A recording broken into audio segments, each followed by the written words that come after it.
إن الحمد لله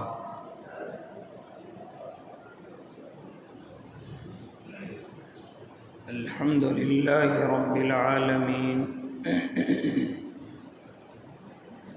والعاقبة للمتقين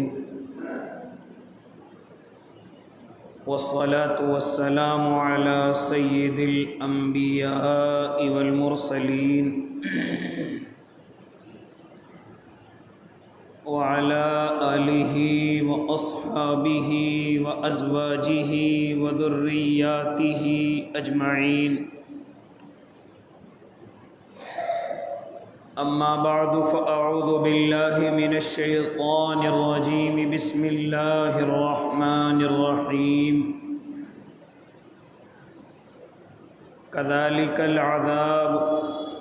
والعذاب الآخرة أكبر صدق الله العظيم وصدق رسوله النبي الكريم ونحن على ذلك من الشاهدين والشاكرين والحمد لله رب العالمين۔ واجب الاحترام ساتھیوں، بزرگوں، نوجوانوں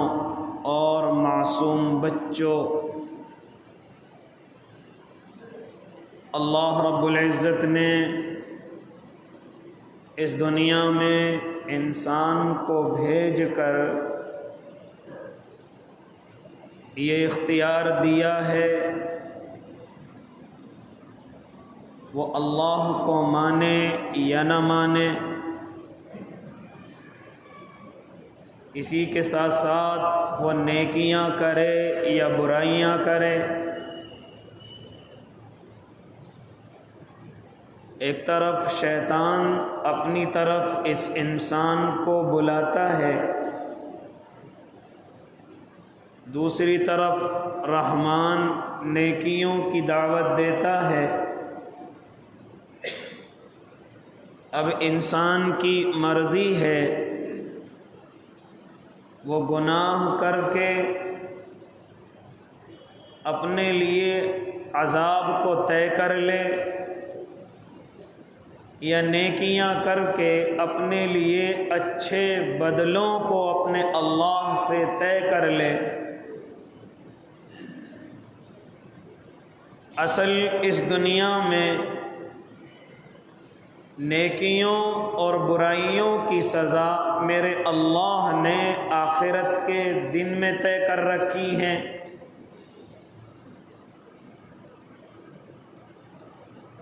کوئی اگر نیکیاں کر رہا ہے اس کو اس دنیا کے اندر پھر بھی راحت نہیں مل رہی ہے تو وہ یہ نہ سمجھے کہ مجھے ان نیکیوں کا بدلہ نہیں ملے گا۔ اللہ نے آخرت کے میدان میں تمام چیزوں کو طے کر رکھا ہے۔ فَمَن يَعْمَلْ مِثْقَالَ ذَرَّةٍ خَيْرًا يَرَهُ وَمَن يَعْمَلْ مِثْقَالَ ذَرَّةٍ شَرًّا يَرَهُ۔ ذرہ برابر کوئی نیکی کر کے آئے گا اس کا بھی بدلہ دیا جائے گا، ذرہ برابر کوئی گناہ کر کے آئے گا اس کی بھی سزا اس کو ملے گی۔ لہذا کبھی کبھی انسان یہ سمجھتا ہے کہ میں اتنی نیکیاں کرتا ہوں لیکن مجھے کوئی فائدہ ہی نہیں ہو رہا ہے، اور کبھی کبھی دوسرے انسانوں کو گناہوں میں ملوث دیکھ کر کے یہ سمجھتا ہے اس کی پکڑ ہی نہیں ہو رہی ہے۔ تو ہمیشہ یاد رکھو میرے اللہ نے اس دنیا کو پکڑ کی جگہ نہیں بنائی ہے، یہ دنیا تو امتحان گاہ ہے۔ آپ نے دیکھا کہ جب اسکول میں کالج میں امتحان چلتے رہتے ہیں تو کبھی کبھی لکھتے ہوئے بھی آ کر کے استاد ٹیچر آ کر کے پرچے کو دیکھ لیتا ہے، ٹیچر دیکھ رہا ہے، استاد دیکھ رہا ہے کہ غلط لکھ رہا ہے، لیکن کبھی کسی کالج میں، اسکول میں، مدرسے میں دیکھا کہ اس کے استاد نے یہ کہہ دیا ہو تو غلط لکھ رہا ہے، تیرا پرچہ پھاڑ دیا جائے گا، تجھے یہاں سے بھگا دیا جائے گا؟ کہیں دیکھا آپ نے اس طرح سے؟ بلکہ وہ دیکھتا رہتا ہے کہ جب اس کے پرچے چیک ان کے لیے آئیں گے تب اس پہ نمبرات کی اعتبار سے اس کو سزا دی جائے گی۔ یا کبھی کبھی صحیح لکھ رہا ہو، استاد نے آ کر کے یہ کہا کہ تو بہت اچھا لکھ رہا ہے، لے تجھے یہیں پر نمبر دے دیتا ہوں، تجھے یہیں پاس کر دیتا ہوں۔ نہیں، بلکہ انتظار میں رہتا ہے کہ جب اس کا لکھنے کا وقت ختم ہو جائے گا، اس کی کاپی کو چیک کیا جائے گا، پھر اس اعتبار سے اس کو نمبرات دیے جائیں گے۔ اسی طریقے سے میرا اللہ اپنے بندوں کو اس دنیا کے اندر سب کچھ کرتے ہوئے دیکھ رہا ہے، اور سب کی سب حرکتیں لکھی جا رہی ہیں۔ اللہ نے فرشتوں کو متعین کر رکھا ہے، نیکیوں کو لکھا جا رہا ہے، گناہوں کو لکھا جا رہا ہے۔ اب اللہ نے آخرت میں ایک دن طے کر رکھا ہے کہ اس دن ہم ان سب کے اعمالوں کو چیک کریں گے، اس دن ہم ان کی نیکیوں کو بھی جزا میں بدلیں گے، گناہوں کو سزا کے اندر بدلیں گے۔ تو اس لیے میرے بھائی، آپ اگر اللہ کے لیے نیکیاں کرتے ہیں اور آپ کو دنیا کے اعتبار سے سکون نظر نہیں آ رہا ہے، تو آپ یہ نہ سمجھے کہ میرے اللہ کو اس چیز کا علم نہیں ہے۔ اللہ نے بڑی نعمتیں آپ حضرات کے لیے تیار کر رکھی ہیں۔ اسی طریقے سے اگر کسی کو گناہوں میں ملوث دیکھیں اور اس کی کوئی پکڑ نہیں آ رہی ہے، تو یہ نہ سمجھے کہ اللہ اس سے محبت کرتا ہے یا اللہ کو اس کی کوئی نیکی پسند ہے۔ نہیں میرے بھائی، بلکہ میرا اللہ انتظار میں ہے کہ جب آخرت کے میدان میں آئے گا، جب قیامت کے میدان میں آئے گا، تو نیکی کرنے والوں کو جزا دی جائے گی اور جو گناہ کرنے والے ان کو سزا دی جائے گی۔ لیکن اسی کے بالمقابل آپ ذرا یہ بھی دھیان میں رکھیں، میرا اللہ کبھی کبھی اتنا ناراض ہو جاتا ہے کہ انسانوں کو اس دنیا کے اندر بھی سزا دینے پر آمادہ ہو جاتا ہے، اور وہ سزا بھی اس لیے ہوتی ہے شاید ان کو عقل آ جائے، شاید ان کو سمجھ آ جائے، یہ ذرا سے عذاب کے ہچکولے، یہ ذرا سی ان کی سزا شاید ان کو عقل پیدا کر دے اور یہ میری طرف دوڑے چلے آئیں، یا اپنے گناہوں سے باز آ جائیں، یا اپنی غلطیوں سے باز آ جائیں۔ اور کبھی کبھی میرا اللہ اتنا زیادہ غصہ ہو جاتا ہے کہ بڑی بڑی طاقتور قوموں کو ہلاک اور برباد کر دیتا ہے۔ لہذا ذرا دیکھیں، حضرت نوح علیہ الصلوۃ والتسلیم ہیں، 900 سال تک اپنی امت پر محنت کر رہے ہیں، لیکن قوم نے بالکل ان کو گوارا نہیں کیا، پسند نہیں کیا، قبول نہیں کیا، یہاں تک کہ پریشان ہوئے، تھک کر کے چور ہو گئے۔ اب اللہ کی طرف سے عذاب کی نشاندہی کر دی گئی، ربی لا تذر علی الارض من الکافرین دیارا، او اللہ کے نیک بندو، ایسی عذاب کی شکل پیدا کی گئی کہ اب ان میں سے کوئی بچنے والا نہیں، صرف جو نوح کی کشتی کے اندر شامل ہوں گے، جو ان کے اندر بیٹھ جائیں گے، وہ اپنے اللہ کے عذاب سے بچیں گے۔ ورنہ اس دنیا پر جتنے بھی انسان ہوں گے جنہوں نے اللہ کی نافرمانی کی ہے، اپنے اللہ کو حضرت نوح کے ذریعے سے بھی قبول نہیں کیا ہے، اب ان تمام کو سزا دی جائے گی۔ اور ایسا سخت میرا اللہ غصے میں ہو گیا تھا کہ فرما دیا وَلَا تُخَاطِبْنِي فِي الَّذِينَ ظَلَمُوا إِنَّهُمْ مُغْرَقُونَ۔ اے نوح، اگر تم اپنی قوم کو عذاب کے اندر مسلط دیکھو، اپنی قوم کو عذاب کے اندر مبتلا دیکھو، اب تمہیں بھی اجازت نہیں ہے کہ اپنی قوم کے لیے دعا کرو، اب تمہیں بھی اجازت نہیں ہے، کہیں تم انہیں تڑپتا ہوا دیکھو، انہیں روتے ہوئے دیکھو، کہیں تمہارے دل کے اندر نرمی پیدا نہ ہو جائے اور تم اپنے اللہ سے ان کے لیے رحم کی بھیک مانگو۔ اس لیے نوح، اب تمہیں بھی اجازت نہ ہوگی کہ تم اپنی قوم کے لیے دعا کرو۔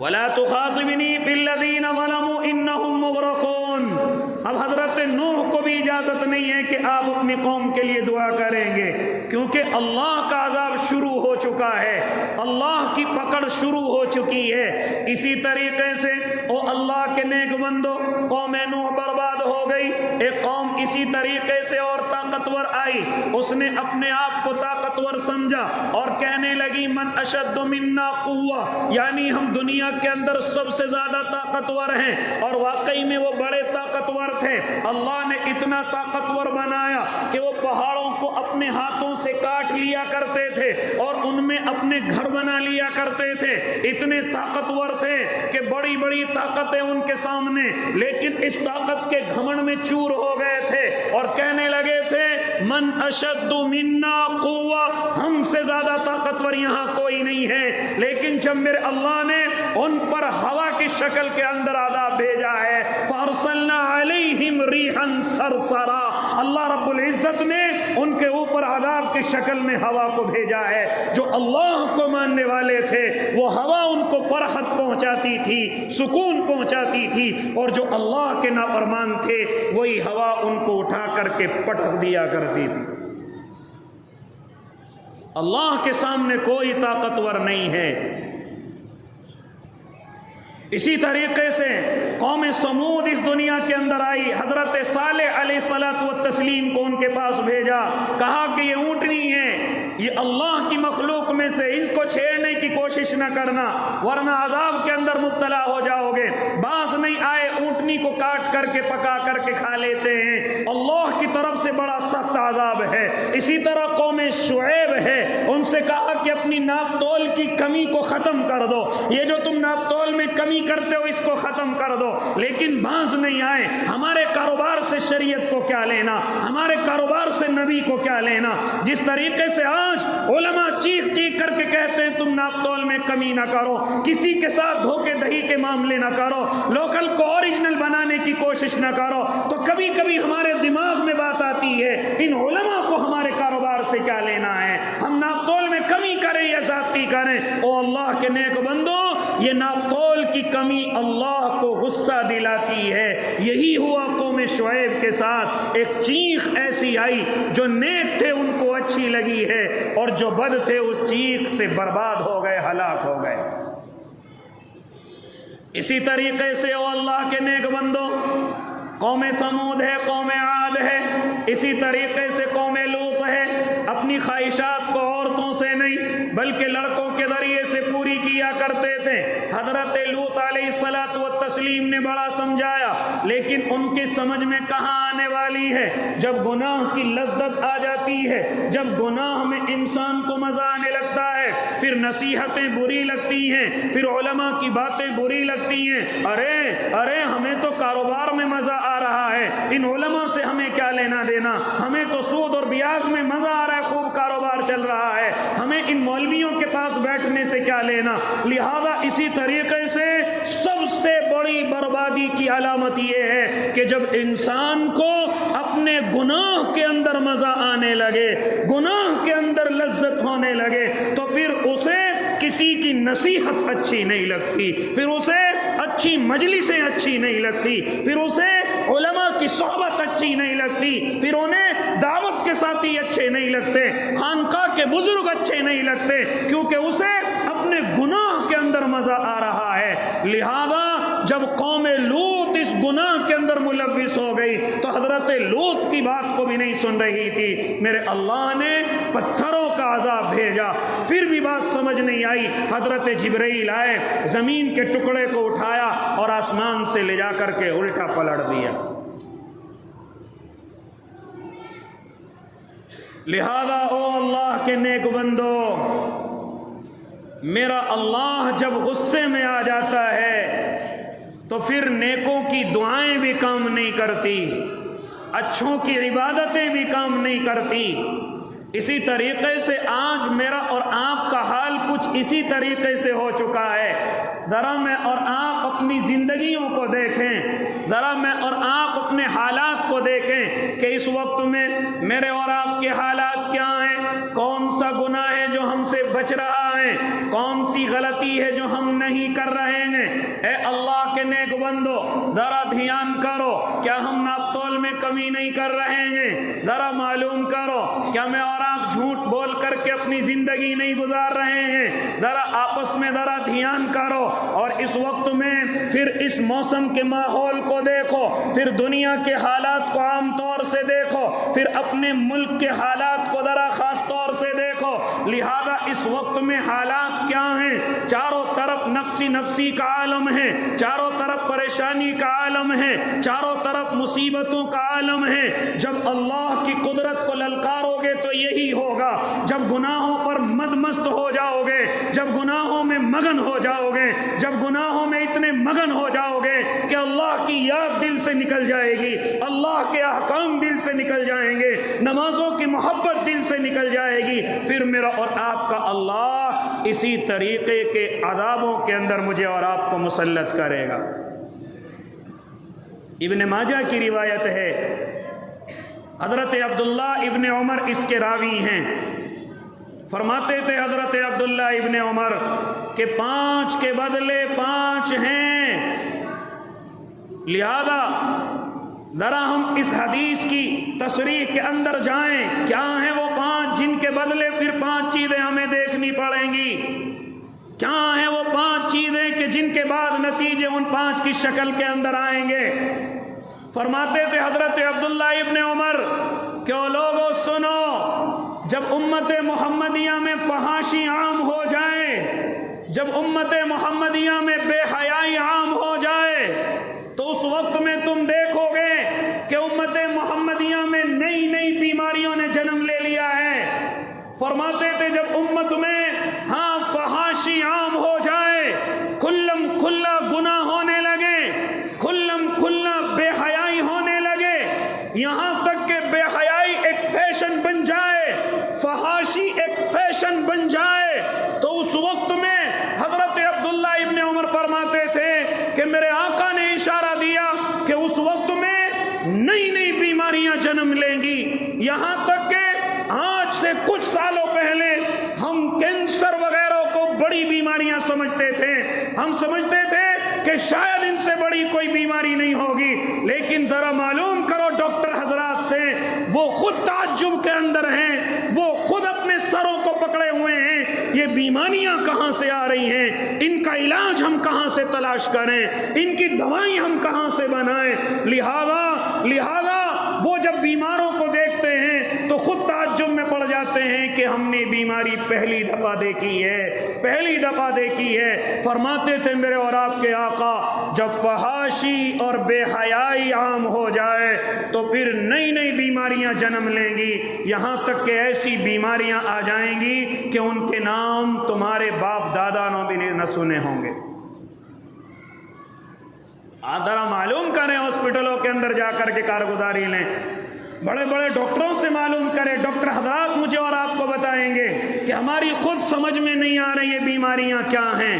ہماری خود سمجھ میں نہیں آ رہی یہ کون سی بیماری ہے۔ لہذا ہم صرف اٹکل سے دوائی دے رہے ہیں، ہم صرف تکوں سے دوائی دے رہے ہیں کہ شاید یہ والی دوائی آرام کر جائے، شاید یہ والی ٹیبلٹ آرام کر جائے، حالانکہ انہیں بھی معلوم نہیں ہے کہ اس بیماری کی دوائی کون سی ہے، اس بیماری کی دوائی ابھی تک بنی ہی نہیں ہے۔ لہذا اسی طریقے سے انسان اس دنیا سے رخصت ہو جاتا ہے، ڈاکٹر اپنی سی محنت کر لیتا ہے، منع نہیں کرے گا کہ اس کا میرے پاس علاج نہیں ہے، کیونکہ اگر یہ اس نے کہہ دیا تو پھر اس کی ڈاکٹری کہاں رہے گی، حالانکہ اس کا دل جانتا ہے کہ میں اس بیماری کو نہیں جانتا۔ جب بیماری کو نہیں جانتا تو دوائی کہاں سے تخصیص کروں، دوائی کہاں سے اس کی لے کر کے آؤں؟ لہذا جانتے ہو یہ سب کیوں ہے؟ آج سے 1400 سال پہلے میرے اور آپ کے آقا محمد عربی صلی اللہ علیہ وسلم یہ مجھے اور آپ کو کہہ کر کے جا چکے ہیں کہ جب فحاشی عام ہو جائے، جب بے حیائی عام ہو جائے، آج ذرا دیکھیں کہ فحاشی کتنی عام ہو چکی ہے، آج ذرا دیکھیں کہ بے حیائی کتنی عام ہو چکی ہے، یہاں تک کہ غلط تعلقات آپس میں فیشن بن گیا ہے، یہاں تک کہ زنا کاری یہ آپس کے اندر ایک کاروبار کا رخ لے چکی ہے، یہاں تک کہ کھلم کھل زنا کاری کے اندر ملوث ملوث ہیں۔ آپ ذرا دیکھیں کہ بیاہ شادیوں کے اندر اب تک تو ناچ گانے ہوتے تھے، لیکن ابھی ان ناچ گانوں کے اندر فحاشی کو بھی شامل کر دیا گیا ہے، یعنی عورتیں ننگی ہو کر کے ڈانس کر رہی ہیں، یعنی لڑکے نوجوان فحاشی اور بے حیائی کے ساتھ اپنی خوشیوں کو منا رہے ہیں، گویا کہ بھول گئے ہیں کہ ہمیں بنانے والا ہمیں دیکھ رہا ہے، ہمیں بنانے والا ہمیں دیکھ رہا ہے۔ ابھی اس دنیا کے ختم کرنے کا وقت نہیں آیا، کیونکہ ابھی زمین پر نیک لوگ موجود ہیں، اللہ اللہ کرنے والے موجود ہیں، راتوں کو رونے والے موجود ہیں۔ اگر وہ موجود نہ ہو تو میرا اللہ منٹوں میں اس دنیا کے نظام کو ختم کر دے گا۔ لہذا اللہ کے نیک بندو ذرا غور کریں، جب فحاشی عام ہو جائے، جب بے حیائی عام ہو جائے، جب بے حیائی یہ تمام چیزیں کاروبار بن جائیں، تو پھر میرے اللہ کے نبی نے اشارہ دیا کہ نئی نئی بیماریوں کے اندر امت محمدیہ ملوث ہو جائے گی، نئی نئی بیماریوں کے اندر امت محمدیہ کو جکڑ لیا جائے گا۔ آج میں اور آپ پریشان ہیں کہ بیماری کہاں سے آئی ہے، اور ہم بالکل پریشان، ہم جو اسپیشلسٹ ہیں وہ بھی پریشان کہ کہاں سے ہم ان کے علاج کریں۔ لہذا اے اللہ کے نیک بندو، پھر اسی طریقے سے دوسری چیز فرمائی تھی، کیا فرمایا تھا حضرت عبداللہ ابن عمر نے کہ وہ لوگوں جب امت محمدیہ ناپ تول کے اندر کمی کرنے لگے، جب امت محمدیہ ناپ تول میں کمی کرنے لگ جائے تو پھر اس وقت سمجھ لینا اللہ ظالم حکام کو مسلط کر دے گا، ظالم حکمرانوں کو مسلط کر دے گا، جو تمہارے وجود کو نہیں چاہیں گے، جو تمہاری مسجدوں مدرسوں کو نہیں چاہیں گے، جو تمہاری ٹوپیوں اور داڑھیوں کو پسند نہیں کریں گے، جو تمہاری عبادتوں کو پسند نہیں کریں گے، یہاں تک کہ تم گڑ گڑا کر کے ان کے سامنے رونے کی کوشش کرو گے، لیکن ان کے دلوں میں ذرا سا ترس نہیں آئے گا، ان کے دلوں میں ذرا سا رحم نہیں آئے گا۔ ہاں، منٹوں میں مکانوں کو ختم کیا جائے گا، منٹوں میں کاروبار کو ختم کر دیا جائے گا۔ لہذا یہ سب کب ہوگا؟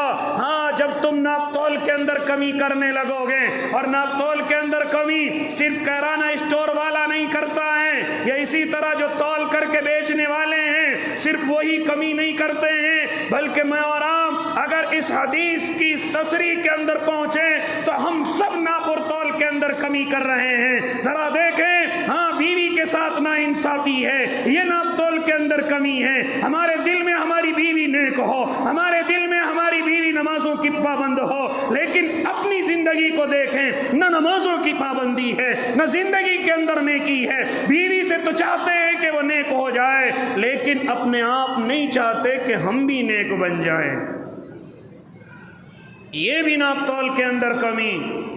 اولاد چاہ رہی ہے میرے والد میری والدہ میرے حقوق ادا کریں، لیکن اولاد کو یہ اولاد کے اندر ہاں سلوک ہی اس کے اندر نہیں ہے، یا اس کے اندر شعور ہی نہیں ہے کہ وہ بھی اپنے ماں باپ کے حقوق ادا کرے۔ اسی طریقے سے ماں باپ چاہ رہے ہیں کہ اولاد میرے حقوق ادا کرے، لیکن ماں باپ اپنی ذمہ داری کو بھولے بیٹھے کہ ہمارے اوپر بھی اولاد کی ذمہ داری ہے، ہمارے اوپر بھی اولاد کے حقوق ہیں۔ صرف ایک دوسرے سے تو چاہ رہے ہیں کہ باپ یہ چاہ رہا ہے میرا بیٹا میری خدمت کرے، لیکن اگر باپ کی طرف دیکھیں تو باپ کے دل میں بالکل ذرا سا خیال نہیں کہ میں بھی اپنی اولاد کے حقوق کو ادا کروں۔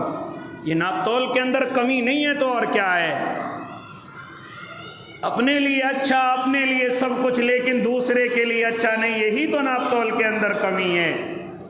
اسی طریقے سے ہم چاہ رہے ہیں ہمارے علماء اس طرح ہوں، متقی ہوں، پرہیزگار ہوں، لیکن ذرا دیکھیں ہمارے اپنے سلوک اپنے علماء سے کیسے ہیں۔ اسی طریقے سے علماء چاہ رہے ہیں کہ سب لوگ اچھے ہو جائیں، لیکن ذرا علماء اپنی زندگی کے اندر بھی دیکھیں کہ کہیں ہم غلطیاں تو نہیں کر رہے ہیں، کہیں ہم غلط راستے پر تو نہیں چل رہے ہیں، ہم لوگوں کے سامنے اچھا بننے کی کوشش کرتے ہیں، کہیں ہماری تنہائیاں تو خراب نہیں ہیں۔ لہذا یہ بھی تو ناپ تول کے اندر کمی ہے اللہ کے نیک بندوں۔ اسی طریقے سے ہم چاہ رہے ہیں کہ ہماری حکومتیں اچھی ہو جائیں، لیکن ہم اپنی زندگیوں کے اندر دیکھیں، ہم چوریوں سے باز نہیں آ رہے، ہم ڈکیتیوں سے باز نہیں آ رہے، ہم ایک دوسرے کے خون بہانے سے باز نہیں آ رہے، ہم شراب سے باز نہیں آ رہے، ہم قانون توڑنے سے باز نہیں آ رہے۔ لہذا یہ بھی تو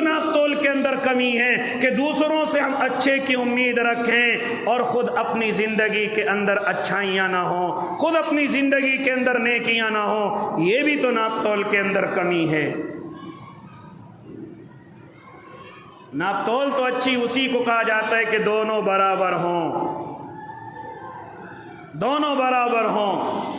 لہذا آج میں اور آپ اپنی زندگی کو دیکھیں، اسی طریقے سے ذرا ہم دکانوں اور کاروبار اور مکانوں کے اندر ذرا لوگوں کے پاس جائیں، کاروباریوں کے پاس پہنچیں، کس طریقے سے دھوکے اور جھوٹ کے ساتھ چیزیں فروخت کی جا رہی ہیں، ذرا دیکھیں کس طریقے سے ناپ تول کے اندر واقعی میں کمی کی جا رہی ہے، ذرا دیکھیں کس طریقے سے لوگوں کو دھوکہ دیا جا رہا ہے۔ جب چیز خریدی جا رہی تو دل میں آ رہا ہے زیادہ بھی آئے اور اچھی بھی آئے، اور اسی طریقے سے جب دوسرے کو دیا جا رہا ہے خراب جائے اور کم جائے۔ لہذا آج میری اور آپ کی یہ نیتیں ہو چکی ہیں۔ او اللہ کے نیک بندو، یہ سب کیا ہیں؟ فرماتے تھے میرے اور آپ کے آقا کہ جب میری امت ناپ تول کے اندر کمی کرنے لگ جائے تو اب اللہ ان کے اوپر ظالم حکمرانوں کو مسلط کر دے گا، ہاں ظالموں کو مسلط کرے گا، اور پھر اللہ ان ظالموں کے ذریعے سے ان کو عذاب دلائے گا، ان ظالموں کے ذریعے سے اللہ ان کو سزا دلائے گا، کیونکہ سزا صرف اس لیے ہوگی کہ شاید ان کو عقل آ جائے، شاید ان کے دماغ میں بات بیٹھ جائے، کیونکہ اگر میں سزا دینے پر آ گیا تو پھر میں نہ اچھوں کو چھوڑوں گا نہ بروں کو چھوڑوں گا۔ ابھی یہ بھی اللہ کا کرم ہے کہ مجھے اور آپ کو انسانوں سے سزا دلوا رہا ہے۔ اگر وہ خود سزا دینے پر آ گیا تو میں نے اور آپ نے دیکھا کہ بڑی بڑی قومیں، بڑے بڑے خاندان، بڑے بڑے قبائل، بڑے بڑے ملک میرے اللہ نے منٹوں کے اندر برباد کر دیے۔ اس لیے وہ بھی انسانوں سے سزا دلوا رہا ہے۔ شاید میرے ماننے والوں کو عقل آ جائے، شاید میرے ماننے والوں کو سمجھ آ جائے، شاید وہ صبح کے بھولے شام کو گھر واپس آ جائیں، لیکن مجھے اور آپ کو عقل کہاں ہے؟ مجھے اور آپ کو سمجھ کہاں ہے؟ میں اور آپ تو اپنی زندگی کے اندر مست اور مگن ہیں، لہذا مجھے اور آپ کو پرواہ کیا ہے؟ لہذا او اللہ کے نیک بندو، پھر اس کے ساتھ تیسری چیز میرے اور آپ کے آقا نے ارشاد فرمائی کہ جب میری امت عہد شکنی کرنے لگے، جب میری امت وعدہ خلافی کرنے لگے، یہاں تک کہ قسمیں دھرمیں کھا کر کے وعدے کرتی ہے لیکن وقت پر اس کو مکمل نہیں کرتی، لہذا وعدہ خلافی کرتی ہے، تو پھر میرے اللہ کے نبی نے ارشاد فرمایا اللہ دشمنوں کو مسلط کر دے گا، اللہ دشمنوں کو ان کے اوپر چڑھا دے گا، لہذا دشمن ان کے اوپر آ کر کے حملے کریں گے اور ان دشمنوں کی کوئی پکڑ نہیں ہوگی بلکہ ان کی واہوائی ہوگی، ان کے سواگت کیے جائیں گے، ان کو بڑے عہدے دیے جائیں گے کہ اس نے مسلمان کو ستایا ہے، اس نے ایمان والے کو ستایا ہے، لہذا اس کا سواگت کیا جائے، اس پر پھول مالاؤں کی بارش کی جائے۔ لہذا یہ کب ہوگا؟ فرماتے تھے میرے اور آپ کے آقا کہ جب میری امت عہد شکنی کرنے لگے، وعدے خلافی کرنے لگے، تو پھر میرا اللہ دشمنوں کو ان کے اوپر مسلط کر دے گا۔ چوتھی چیز ارشاد فرمائی جب میری امت زکوٰۃ کو تاوان سمجھنے لگے، جب میری امت زکوٰۃ کو ڈنڈ سمجھنے لگے،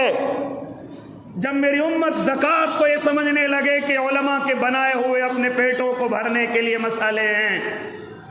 کہ اپنے مال سے 2.5% نکالو، اپنے مال سے غریبوں کے حصے نکالو، اپنے مالوں سے غریبوں کا خیال کرو، اپنے مالوں سے کمزوروں کا خیال کرو، ارے یہ سب ڈھکوسلے بازی ہیں، شریعت میں ایسا کچھ نہیں ہے۔ فرماتے تھے میرے اور آپ کے آقا کہ جب مالدار غریبوں کے حصے نکالنے بند کر دیں، جب مالدار کمزوروں کے حصے نکالنے بند کر دیں، ہاں فرماتے تھے اب اللہ یا تو بارشوں کے اندر کمی لے کر کے آئے گا یا میرا اللہ بارشوں کے اندر زیادتی کر دے گا، ایسی زیادتی کر دے گا جو تمہاری فصلوں کو نقصان پہنچائیں گی، جو تمہارے گھروں مکانوں محلوں اور شہروں کو نقصان پہنچائیں گی، یا اتنی کم کر دے گا کہ تم بارشوں کے لیے ترسو گے، یہاں تک کہ تمہاری کھیتیاں اور تمہارے انسان اور جانور تمام کے تمام اللہ کی بارشوں کو ترس جائیں گے، اور جب میرا اللہ زیادہ کرنے پر آئے گا تو تم رو رو کر کے دعائیں کرو گے اللہ بارش کو کم کر دیا جائے، لیکن میرا اللہ ہاں کسی ایک کی نہ سنے گا، اور وہ بارشیں تمہارے درمیان میں تباہی لے کر کے آئیں گی، بربادی لے کر کے آئیں گی۔ ہاں تم 1 روپیہ غریبوں کے لیے نہ نکالو گے، اللہ تمہارا لاکھوں کا نقصان کر کے دکھائے گا۔ کہیں ایسا تو نہیں ہو رہا ہے آج میرے اور آپ کے پاس اپنے مکان بنانے کے پیسے ہیں، آج میرے اور آپ کے پاس اپنی بلڈنگیں اور اپنے بنگلے بنانے کے پیسے ہیں، لیکن پڑوس میں رہنے والے غریب کے چھپر کی ذرا سی یاد نہیں آتی۔ آج مجھے اور آپ کو اپنی بیٹیوں کی شادیوں میں لاکھوں کروڑوں خرچ کرنے کے تو پیسے ہیں، لیکن غریب کی بچی جوان ہو چکی ہے، جوانی سے آگے جا چکی ہے، اس کا ذرا سا مجھے اور آپ کو خیال نہیں۔ اگر خیال نہیں ہوگا تو پھر میرا اللہ اسی طریقے کی صورتیں پیدا کر دے گا۔ کہاں تک بچاؤ گے اس مال کو؟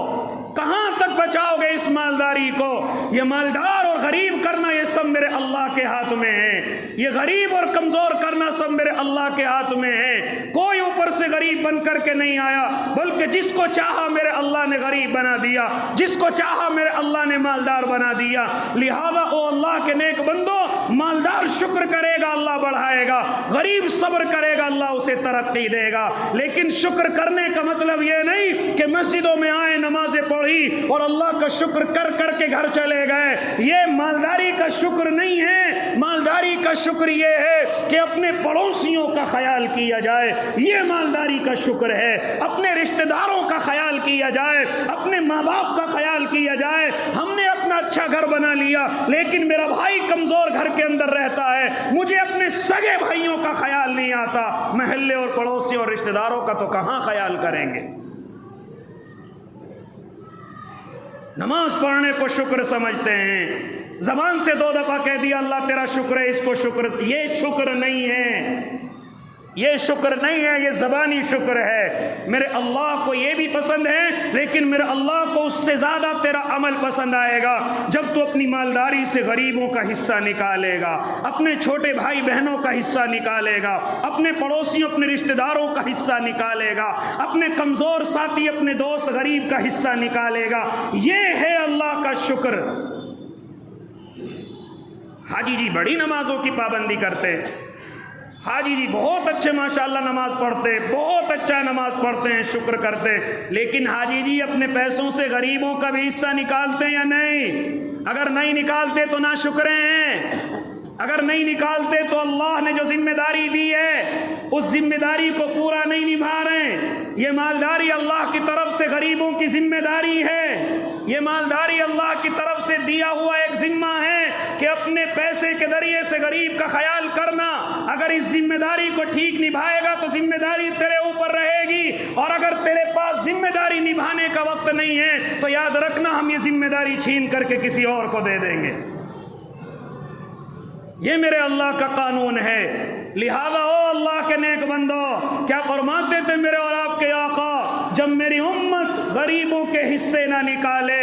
کمزوروں کے حصے نہ نکالے، تو سمجھ لینا اللہ اب بارشیں یا تو کم کرے گا یا اللہ بارشیں اتنی زیادہ کر دے گا کہ تو تمہاری فصلیں اور نسلیں اور تمہارے گھر، قبیلے، خاندان، یہ سب کچھ تباہ و برباد کرتی چلی جائے گی۔ آج ذرا ہم حالات دیکھیں، اے اللہ کے نیک بندو، آج میرے اور آپ کے حالات کیا ہیں؟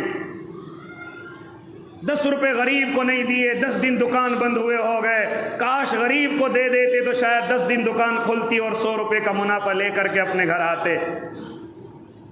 لیکن ہمیں ان چیزوں پر یقین ہی ایسا لگتا ہے ختم ہو گیا ہے۔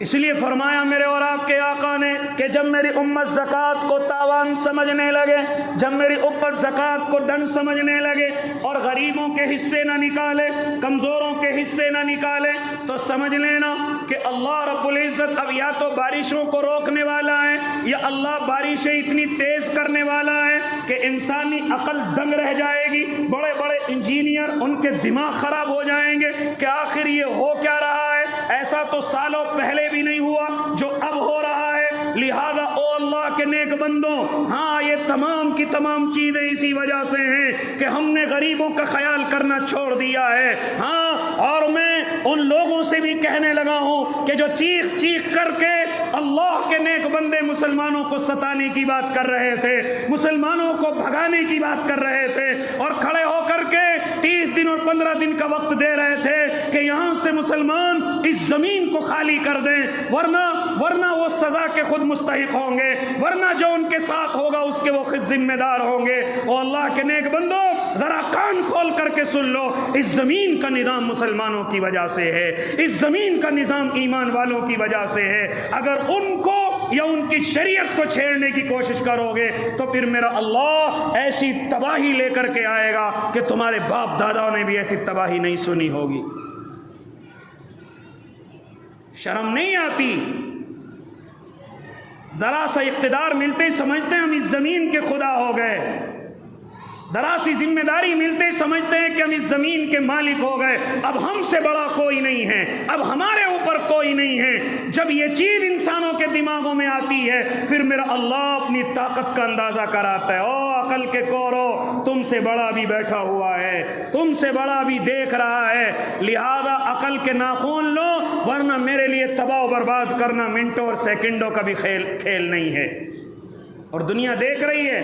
اگر عقل مند ہیں تو اپنی حرکتوں سے باز آ جائیں گے، اور اگر عقل مند نہیں ہیں تو پھر اس دنیا کو برباد ہوتے ہوئے اپنی آنکھوں سے دیکھیں گے۔ منع کیا کہ اللہ والوں کو نہ چھیڑا جائے،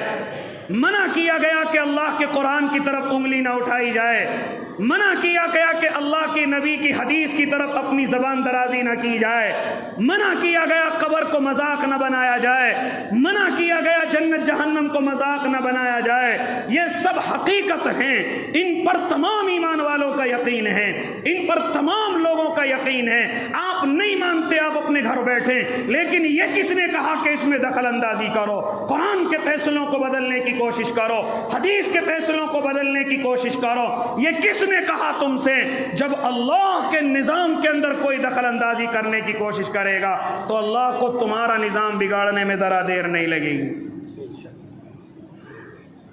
اس لیے میرے بھائی، آپ تو اپنے اللہ کو راضی کرو، میرا اللہ سب کھیل تماشے بنانے والا ہے۔ آپ بیٹھے ہوئے اپنے اللہ کو راضی تو کرو، اپنے گناہوں سے تو باز آؤ، اپنی غلطیوں سے تو باز آؤ، تم فحاشی ختم کرو، تم بے حیائی ختم کرو، تم غلط تعلقات ختم کرو، تم تمام گناہوں سے باز آؤ، پھر دیکھو میرا اللہ ان کو کیسے نچاتا ہے، میرا اللہ ان کو کیسے سزا دیتا ہے۔ یہ اپنا مالک اپنے ذمہ دار کو سمجھتے ہوں گے، اپنے کرسی پر بیٹھے ہوئے کو اپنا مالک سمجھتے ہوں گے، لیکن ہمارا مالک ہمارا اللہ ہے، اور ہمارا مالک تمام ذمہ داروں سے طاقتور ہے۔ لہذا میں اور آپ اپنی غلطیوں سے تو باز آئیں، اپنے گناہوں سے تو باز آئیں، پھر دیکھو میرا اللہ ان کو کیسے نچاتا ہے۔ اور جب ہم باز نہیں آئیں گے تو پھر اللہ کی سزا میرے لیے بھی وہی ہے، ان کے لیے بھی وہی ہے، کیونکہ ہم بھی تو باز نہیں آ رہے اپنی غلطیوں سے۔ لہذا فرماتے تھے میرے اور آپ کے آقا کہ جب میری امت زکوٰۃ نہ دینے لگے، جب میری امت زکوٰۃ کو تاوان سمجھے، تب اللہ بارشیں کم کر دے گا، یا اللہ بارشیں اتنی زیادہ کر دے گا جو بارشیں تیز ہو کر کے بربادی کی طرف لے کر کے آئے گی۔ اسی طریقے سے پانچواں حکم فرماتے تھے میرے اور آپ کے آقا کہ جب میری امت اللہ کی نافرمانی کرنے لگ جائے، ہاں اللہ کے حکم کو توڑنے والی ہو جائے، ہاں پھر میرا اللہ اس قوم کو بربادی کی طرف لے کر کے چلا جائے گا۔ لہذا آج میں اور آپ اپنے اللہ کی نافرمانی کر رہے ہیں، اپنے اللہ کے حکموں کو توڑ رہے ہیں، لہذا یاد رکھنا اللہ کی سزا کے بہت سارے طریقے ہیں۔ یا تو اللہ عدلے کا بدلہ فوراً سزا دے دیتا ہے، یا اللہ کسی گناہ کی سزا ذرا دیر کے اندر دیتا ہے۔ حضرت جنید بغدادی رحمت اللہ علیہ، ان کا مرید ان کے ساتھ جا رہا ہے، ہاں راستے کے اندر کسی پر اس کی نظر پڑتی ہے اور وہ گہری نظروں سے دیکھتا رہتا ہے۔ حضرت جنید نے اس کو دیکھ لیا، فرماتے او کہاں دیکھ رہا ہے، یہ تیری نظریں کیوں گندی ہو رہی ہیں؟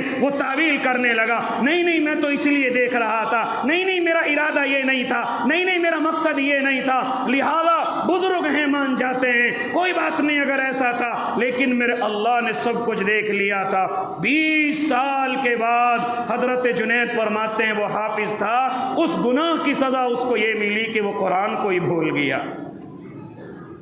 میرا اللہ کبھی سزا تاخیر سے دیتا ہے، کبھی میرا اللہ ڈھیل دیتا ہے۔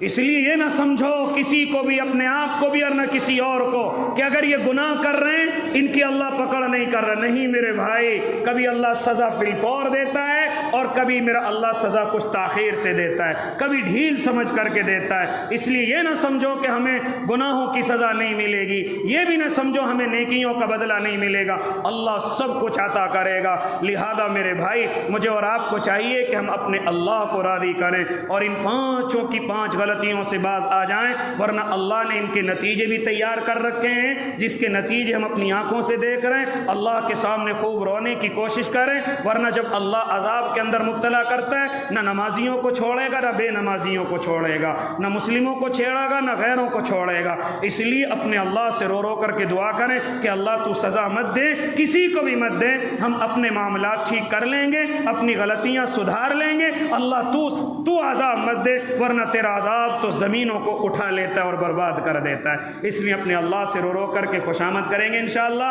اپنے اللہ کو منائیں گے، اپنے اللہ کو راضی کریں گے۔ اللہ ہم سب کو عمل کی توفیق دے دے، آمین۔ وآخر دعواہم ان الحمدللہ۔